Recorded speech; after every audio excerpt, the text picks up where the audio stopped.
Okay, it is Thursday, the 16th of June, 2016, in the moon Misamsota, the long rains. And Thursday, long overdue for my Monday week in review. In fact, I don't think I can call it my Monday week in review anymore because I think I only hit it on a Monday once. So it's just my week or so in review. Maybe I should call it that, week or so, because it's not necessarily just a straight week, but a week or so in review. And lots has gone on this week. Um, it's been an adventure. We'll just put it that way. And there's things going on the home front, and there's things going on in the broader world. And so I think I'll start with the broad world and the big news out there. Of course, is this creepy guy down in Orlando. For whatever reason, whether he had some kind of strange homosexual guilt or whatever, he went to a gay bar and with an assault rifle and killed 50 people and injured I don't know how many more, but just went on a shooting spree. Hey, so everybody's been using this on the internet to promote their own whatever their own political agenda is. What I see on my Facebook feed because it's mostly indigenous people on my Facebook news feed. What I see a lot is the comparisons of this massacre to much larger massacres of the U.S. Army of Native people back a century ago. I don't know. I don't really agree with people's approach to using this to push their own whatever.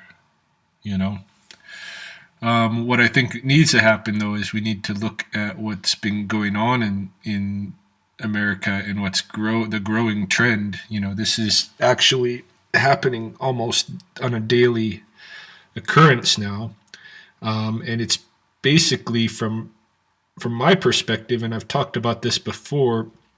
To me, what I see in these mass shootings is it's a shape of suicide, a particular kind of suicide ritual, if you will, that happens in the states. Here, where I live, just across the border in Alberta, the shape of suicide is different. The ritual is different, and most people up here kill themselves by hanging. Right, that is and it's usually, you know, hanging yourself in some place where somebody is going to find you who you want to find you, and the message is there. In the U.S., the message is different, and and people are going down and taking as many with them as they can. And I think it's usually they're taking with them the ones who they feel hurt them, and push them toward the suicide, right? So in this case, this guy seems to be, from what I've heard in the news, what little I've heard in the news, because I don't really follow the news, but I have heard some, this guy seems to me like maybe he had some kind of homosexual guilt or something himself. Like he wasn't comfortable with himself, and so he wanted to hurt the source, what he thought was the source of that, which is other homosexual people, right? So this is what he did. He went and shot up this place, you know. And I've seen this pattern again and again. In fact, one of my daughter's best friends growing up, her brother did one of these shootings in Portland, Oregon, a few years back, and it was the same kind of thing. What he went after was girls that, um, he was having problems getting dates and such, I guess, And so he went after the girls that were the source of his pain, this kind of a thing. But it's always a suicide, hey? You know you're not coming out of that alive, right? So this is the suicide trend in the States, and of course there's a lot of talk about whether gun control would help or not in this situation. I don't think so. I think we need to look at the actual the shape of, and try to understand why this particular shape, this particular suicide ritual makes sense to Americans, and why it seems to be more and more the case, especially, with young men, right? Young men. And it's not just young white men now, as we see here, it's different young men doing this. My daughter's friend was Mexican, so it did start with just being a trend with young white men, but that has changed. It's becoming more of a generalized young male ritual for suicide in the States. So that's my perspective on it. That whole ritual needs to be really studied psychologically down there to try to understand it. I don't think, of course, if you can't buy assault rifles, you're not going to be able to kill 50 people, right? Probably. But you'll still be able to kill some, and young men in the States have been doing this for a long time, a lot longer than they've been able to. I remember one of these happening when I was growing up, when I was just in grade school. That might have been 35 years ago or something, when that happened. And so nobody had assault rifles back then, or very few people, right? So this has been a long trend, a long time in growing, and it's, becoming more and more the popular way of committing suicide. So it needs to be studied and understood and approached from a social psychological angle, instead of I think blaming guns or whatever, right? I was lucky to find that my friends who happened to be in Orlando at the time were not involved in the shooting. It's a couple of my friends that I met when I was involved with Freddy's Modern Kung Fu. And a couple of them were down in Orlando having a kind of a bachelorette thing going on. One of them's getting married. I'm not going to say their names because they don't really like to be out there on the internet named and such. But they were down in Orlando at the Disney World having a big bachelorette blowout when this whole thing happened. So I messaged the two of them that I'm friends with, and made sure they were okay, and everything is cool with them. I love this photo, by the way. I had to include it in here. I love the bitch face going on here from the queen. All of these girls giving their look. You don't want to be the guy on the receiving end of that look. Oh my gosh. But yeah, they were all okay. Meanwhile, in Canada, I've been doing a lot of work, around the clock work, which is why I haven't been producing a lot of videos, and why I'm very late. Well, at least part of the factor why I'm very late releasing my Monday weekly update. So this is me hard at work at a store in our local mall where I got locked in for a night. Actually, the guys I was locked in to watch, they were there till 5 a.m. And then I had about from 5 a.m. till 7 a.m. to crash out on this little love seat thing before I needed to get up and kind of like get presentable and stuff for when store management and such came in there. So I only got 2 hours of sleep that night, and typically I've just been catching sleep in little chunks, hey? Mostly a couple of hours in the morning around 5 o'clock. I might catch a couple of hours in the apartments that I'm guarding at night, this kind of thing. I was lucky last night I got relief, and so I've finally got one good sleep. This might be the factor of why I'm able to muster up the energy to make this video this morning. I don't know. So I've been working security at nights, pretty much all night, every night. During the daytime, I'm out here in the coulees at Fort Whoop-Up, and finishing off my project there. This week, put up a teepee inside the grounds. That design that you see there, by the way, is not a traditional design or anything. That the Galt Museum here in Lethbridge had an exhibit called the Ancestors exhibit, a collection of Ghana material culture that was borrowed for a summer from the British Museum. And so this was their logo for the Ancestors exhibit when that was in town. That was probably 13, 14 years ago. They had this painted on this teepee. So we're just using that old teepee. Put it up inside the grounds for a place where Blackfoot interpreters can talk with visitors and tell them stories about Fort Whoop-Up in that era. My gallery is coming along. In fact, today will be a soft opening of the gallery.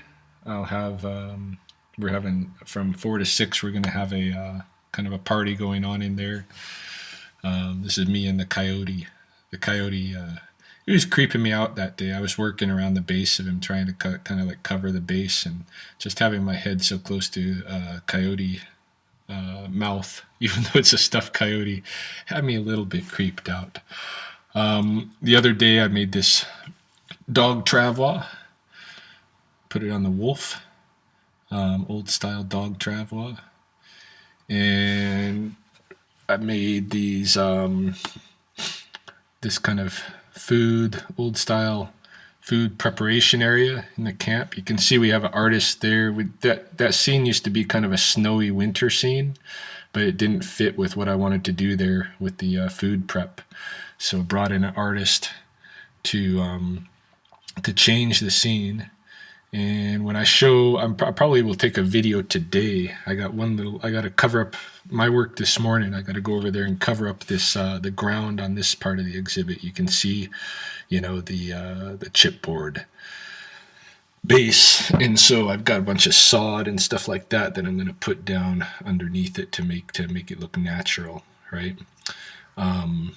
Or as natural as possible. But the painting has come a long way. It looks really nice now. This, you're seeing it at a much earlier stage. So once everything is set there, I'm going to take a nice video of the whole thing and show how the entire exhibit looks. It's looking pretty good. Okay, it's looking pretty good. This week we actually had some school groups going through already, and a little bit early. But that's okay. It's just school kids, and they still enjoyed it.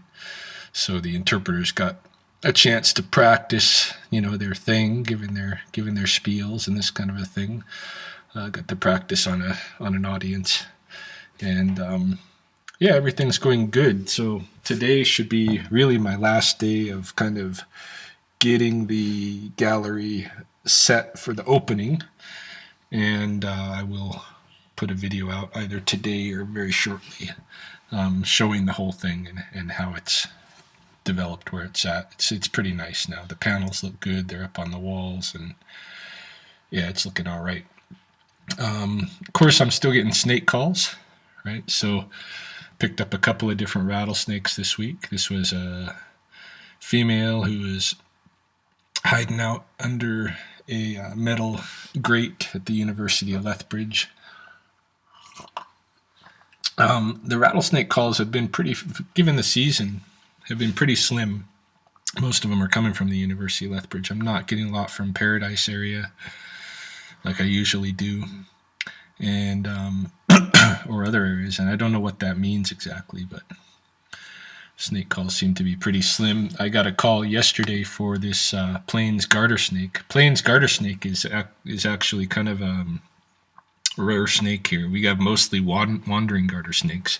There's these couple little small pockets of plains garters, and I kind of know where those pockets are. You know, the places where I've picked them up. People, like yesterday, it was a family from India that called me to pick up the snake, and they're like deathly afraid of the snakes, and not surprising, you know, given the area of the world that they come from, where you just can't fool around with snakes. They were shocked when I reached in and just picked this up, you know, out of their backyard, and they wanted to take pictures and everything. They even had neighbors over to look and all of this. But it was a good opportunity to kind of give a little education on the snakes, and not all of them here are venomous, and there's so few of them here. Like the species, really just 4 species in the city, that you can learn them and learn to distinguish them, and have no problem, you know, knowing whether you're in any danger or not. These, of course, are not dangerous at all. Far more intimidating are the bull snakes, but here this week, in an area called Legacy Ridge, where I pick up lots of bull snakes, we have a resident who was brave enough. She wanted to handle the snake that I'd pulled out from under her neighbor's steps. And this is I believe she's a school teacher from the Lethbridge School District. So I posted this photo on our Rattlesnakes of Lethbridge page, and it got lots of shares and lots of views and stuff. And I think that it was a really good promotional tool for, you know, demonstrating that the snakes here are not all that scary as people make them out to be. You know, snake is what you make of it, and in this case, pretty docile. In this, you know, the bull snakes are the most aggressive species here, and yet, you know, no problems holding them and handling them and enjoying being around them. I did have a guy who, you know, I don't know what it is, but there seems to be like, there's always some older people who everything is black and white and legalistic for them. There's laws in Alberta about handling snakes, and the laws are there to protect the snakes from being poached or being, you know, mistreated, you know, from people being violent against the snakes and this kind of a thing. So you're not supposed to handle bull snakes or rattlesnakes or any snakes in Alberta, actually. People are not supposed, it's illegal to handle them unless you have a permit, like I do, right? But you know, those laws are there for a certain reason. That's protection of the snake from people that want to harm them, right? Not from situations like this. So I got this guy who I know. He volunteers down at the nature center, but he sends me an email. He says he'd like me to take this picture down from the Rattlesnakes of Lethbridge page because it's illegal, and he doesn't think it's good promotion and this kind of thing. And I think that's bullshit. I think this is great for education. And in fact, I can't imagine being the person who I am today if I hadn't been handling wild snakes from a very young age. So, you know, I told him, I messaged him back and I tell him, well, you know, I don't agree with his black and white legal legal perspectives. Yeah, it's illegal to handle snakes. That's true, and he can continue to tell people that because it's the truth. However, there's a reason for those laws, and those laws are not in place there to they're in place to protect the snakes. And in this case, the snake was in no danger. In fact, he's helping us promote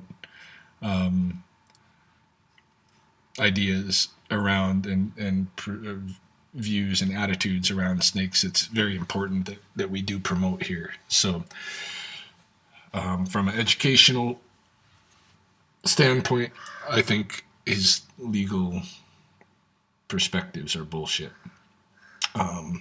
And I run into this once in a while. Older people that they want to police. They're the nature police, right? They know the laws, what you're supposed to do and not supposed to do with animals, and they want to police me because I'm often breaking the laws. But I do it for good reasons, and it's not against the spirit of the laws. That's for sure. So with that in mind, I have Mika, right? Mika's growing. Mika's flying around the house. The new little magpie baby. She's doing very well. Still not eating on her own. We have to feed her. She calls and begs, and she'll take water on her own, and she's taking baths and this kind of thing. And she's poking around the house and finding things to get into, but she just won't feed herself. She wants to be fed. So she's still being a baby, and Mahoney's been taking her to work with her, to keep her fed during the days at the office at the university. And she's just been kind of a joy. A couple of days ago, I got 3 different requests, or people coming to try to bring me injured and abandoned birds. This is the season, right? This is the season where there's a lot of fledglings and getting themselves into trouble, getting abandoned by their parents, or getting themselves injured and these kind of things. And so it's very busy for me and Mahoney, because we're really the only ones around this area who will take in wild animals and try to help them, even though, again, it's not legal to do so. So there is a bird of prey center nearby in the adjacent city of Coaldale, but they really only want owls, hawks, eagles, falcons. They don't want magpies and crows and robins and other little, everyday passerines are synanthropes. But a couple of days ago, like I said, I got 3 different people trying to bring me birds, and I only agreed to take one of them in this case, and that was this little guy. This little guy or girl, very, very cute little duckling, and probably just a day or 2 from being an egg.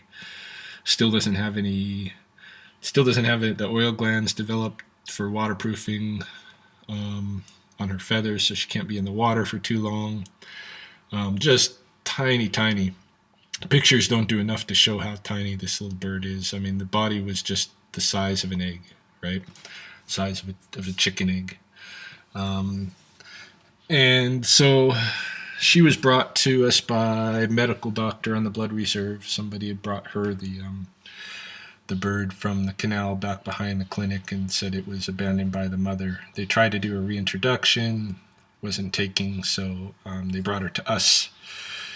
And so we took her in, and I just adjusted things here. I found went out and bought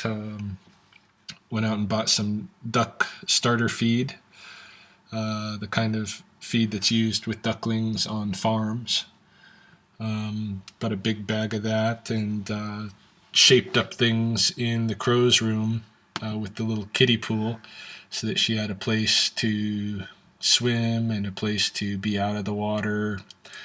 And then she spent a lot of time, when they're this young, they have to be warmed up a lot, right? So people use heat lamps and these kind of things, or there's these kind of heat, not pads, but they're like a block that goes above the duck, that the duckling will squeeze under this block like it's squeezing under its mother, and it keeps them warm. But for us, we just used body heat. So this is duckling nuzzling in with Mahoney and nuzzling in with my daughter Justine, and she really liked to just nuzzle in on the neck and warm herself that way. She was eating good, she's pooping good, everything was going great.